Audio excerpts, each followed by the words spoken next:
today I'm opening up 2 mystery art boxes for the first time and creating 2 separate art pieces using only the supplies inside. I have never purchased an art subscription box before, and I've been approached by a few companies in the last few months to see if I wanted to try them.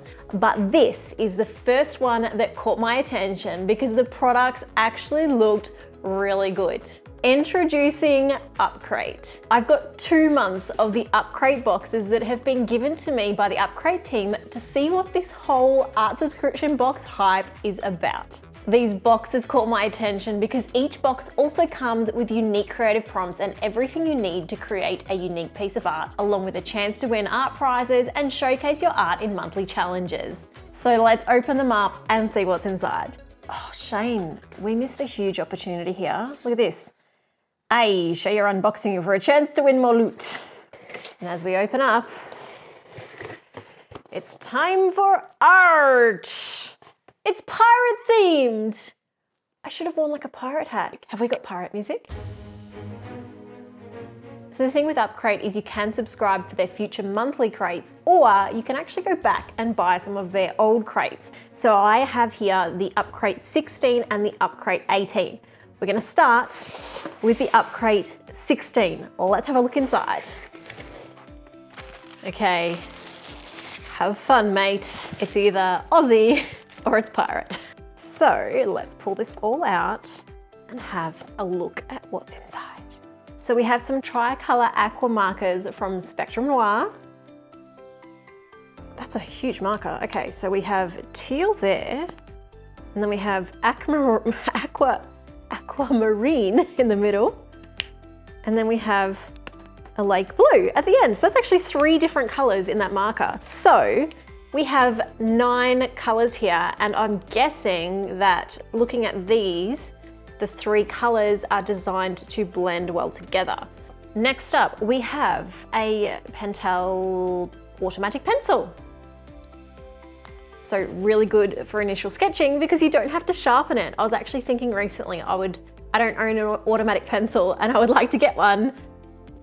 Done. Then we have a Faber-Castell Eco Pigment. So this I think is a fine liner. Yes, it is. And we have drawing gum. Oh, this is a masking marker. Now this is something else. I've actually recently bought a bunch of masking markers. In fact, I'm curious, did I buy this one? Oh, almost. Okay. So I bought a similar one recently that I haven't used yet. I bought a Molotow masking liquid pump marker. This is drawing gum. So the goal is the same, but now I have 2 to compare, so that's cool. Basically this, you can draw some, I think, I've never used them. You can draw something first and then you can do your art on them and it masks out that area, so then you can remove it and it leaves white lines. So I've been wanting to try them, which is why I bought this for a future video, but we're gonna try one today. I have no idea how to use one, but that is half the fun of art subscription boxes. In fact, none of these items, as much as they're all similar to stuff that I own, I have not tried any of these specifically, so this is very exciting. We also have a watercolor pad, which is what we'll be doing the artwork on today. And we have some other information from Upcrate, so let's see what they've included to find out what our challenge is and what they want us to do with these supplies. So first we have a cute little sticker, because we all love stickers. Then we have our booklet here that tells us all about this project and all about the supplies. Now on the back page, we have our battle instructions. All mates on deck. Now this is from December 2020. So December's battle is as crystal clear as the 7 seas or an empty bottle of rum. Aye. What do you associate with the theme crystal clear? How are you going to make it come to life? Ends on the 31st of January, so we've missed the battle, but that means we can check out at the end of this video what some other people have created and uploaded, and we can still have a go at creating our own art following this challenge and seeing what we've come up with. And they have this beautiful example here of someone who has created this beautiful crystal themed artwork, which can be a nice little thing that you might frame and keep. Let's have a look at our second box. Totally different supplies in this one. We have a giant red paint marker. Oh, look at that, giant chisel tip. That's very cool. And then we have Rembrandt soft pastels. Can you believe I've never used pastels? If there's a learning curve to these, then I'm gonna be learning it on camera in front of you guys, but it's about time that I've finally used pastels because I've really been wanting to. And we have a extra charcoal black pencil from Koh-i-Noor Hardmuth, I think you say. And we have a white coal pencil. I've not heard of that. There you go. So again, all items that I do not own that I am very eager to try. We have our example artwork, which is very curious. So I wonder what this challenge is. Oh, and we have some paper. That's quite an interesting feel. I wonder if that's a pastel paper. Okay, there's our answer. It's toned drawing pastel paper. So I was on the right track. Okay, the battle. Hello, hello, hello, hello. I think our theme is echo. Echoes are as beautiful as they are fun to play with. Do you have any fond memories of encountering an echo in nature? How does one visualize sound in art? Show the world your understanding of echo. This one sounds a little bit more challenging, but I think we can do it. So now that we know what we've got to work with and we have our challenge, it's time to start thinking about what ideas I might be able to come up with for these challenges. So when I think of echo, I immediately think of caves. And when I was a kid, going into all the different caves and stuff that are now blocked off to the public. And this picture from the color catalog immediately jumped out to me as something that I would like to try and recreate. Also because the lines in these rocks kind of remind me of movement lines like sound waves. So I think we can kind of work those two ideas together. Whether I'll take a realistic approach or maybe a bit more of an abstract approach just with this base idea, I'm not really sure yet. I think I'll kind of just see what happens as we go, but I'm gonna start by just playing with my supplies, getting used to the feel of them. So I'm gonna use one piece of paper here for that. And then once I'm comfortable, I'm gonna breathe it on the actual piece of paper and see how I go. Because I don't have any sort of sketching pencil or anything to draft. I'm only using the supplies in this box. So we're just gonna wing it. So I'll start with a red paint marker because I don't think I'll be able to do any paint marker once I start with the pastels. I'm not sure how much of this we'll see by the end, but I would like to keep this bit of red undertone underneath the rocks. I do think I really want to focus on those reds and oranges as much as possible.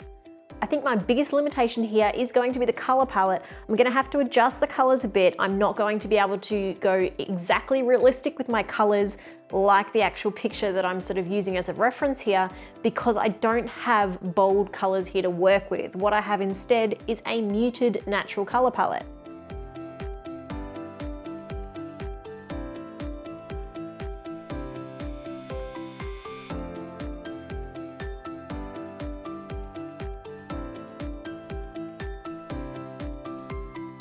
I would probably rather use a cotton bud or something else to blend here, but I did say I was only going to use the supplies in my box, so I'm stuck with my finger, which is not allowing me to do very much fine detail, but it's still kind of working okay. I'm pretty happy with how this is turning out so far. I am finding this is getting quite messy, so I definitely want to make sure that I don't do too much on the right side of my page right away because I'm guessing I'm probably going to put my hand in this a lot. And given that I'm planning on doing a lot of black on this right side, I really do not want to drag that black through the rest of my artwork. So I'm going to focus on the left and try to leave the other side until the end.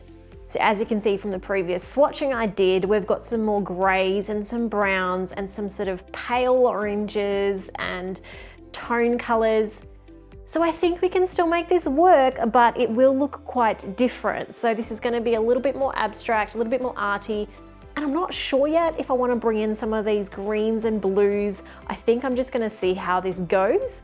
And I think I'll start trying to do realistic rocks. And if the realistic thing isn't working out, then I'll go for a different angle.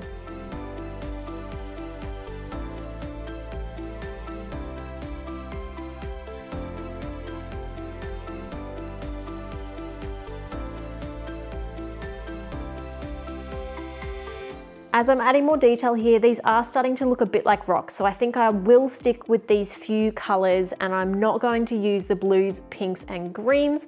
I think I like where this is going, and these are quite fun to work with. I think these pastels would actually make for some really good backgrounds and coloring pages. I know it's something a lot of people do, so I'll definitely be giving that a try in a future video. If it's something you'd like to see, let me know in the comments.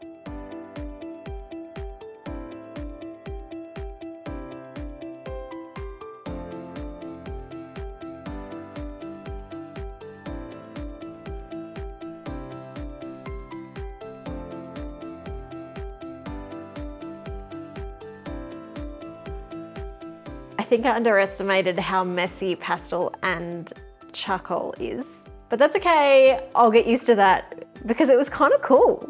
Oh, my desk needs a clean. We're done. This is my version of Echo. Does it look like a cave? I'm not really sure, but you be the judge. Tell me in the comments what you think, if you think that I pulled off this challenge okay. Let's jump in to our second challenge. So for crystal clear, I was originally thinking crystals, so maybe heading towards something like diamonds. So I had a bit of a look online, leaning towards maybe drawing a diamond, but I couldn't really think of what I was going to use the gum for. And then I had a thought. So we live in a pretty warm climate here, and so it does not snow at our house at any point during the year. So when I traveled to Switzerland one year, I, for the first time ever, caught a snowflake in my hand. And what amazed me was that this little tiny sculpture that was perfectly made out of ice was crystal clear. So our watercolor pad also comes with 2 sheets of tracing paper and 2 sheets of a watercolor mixing pad. So before we get started, I'm going to test my supplies again and find out how these aqua markers work. So I watched the quick video from Upcrate's website and discovered that you actually can dip these in a glass of water as you're using them, and then you can mix the colors with the pen itself. You can also mix them with a brush, but they didn't give me a brush. So we're following our rules of only using the supplies here. So no brush today. I'm going to draw 3 snowflakes using the drawing gum. Now from what I can see, this drawing gum works a bit like a paint marker. Now I also want to use the Echo pigment liner, and I need a background to actually put these snowflakes on. So I'm going to create a bit of a, I guess, crystal shaped diamond triangle, colorful background. I don't know what we're going to call this. We're just going to go with it.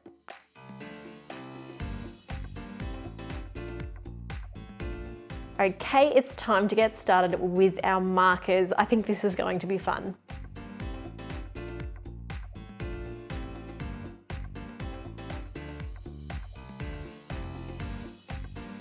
So these markers seem fairly intuitive. They're actually fairly easy to mix colors, and the color dilutes a lot depending on how much water you add.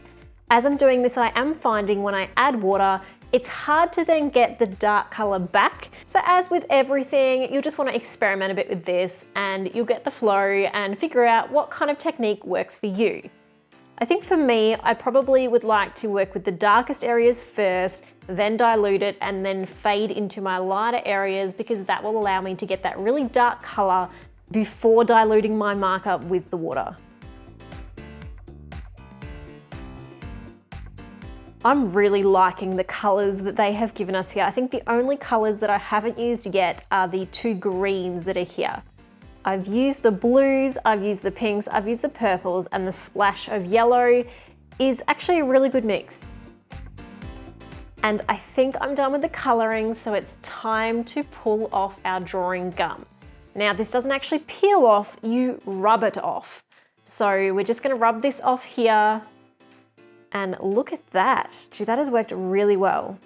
So I do think this drawing gum and other masking fluids could come in handy for coloring books. I'm thinking that these could be great to help do the background without messing up the main part, or to maybe create some special effects. So if that's a video that you would be interested in, or if you have any specific questions or ideas about using masking things in your coloring pages, let me know in the comments.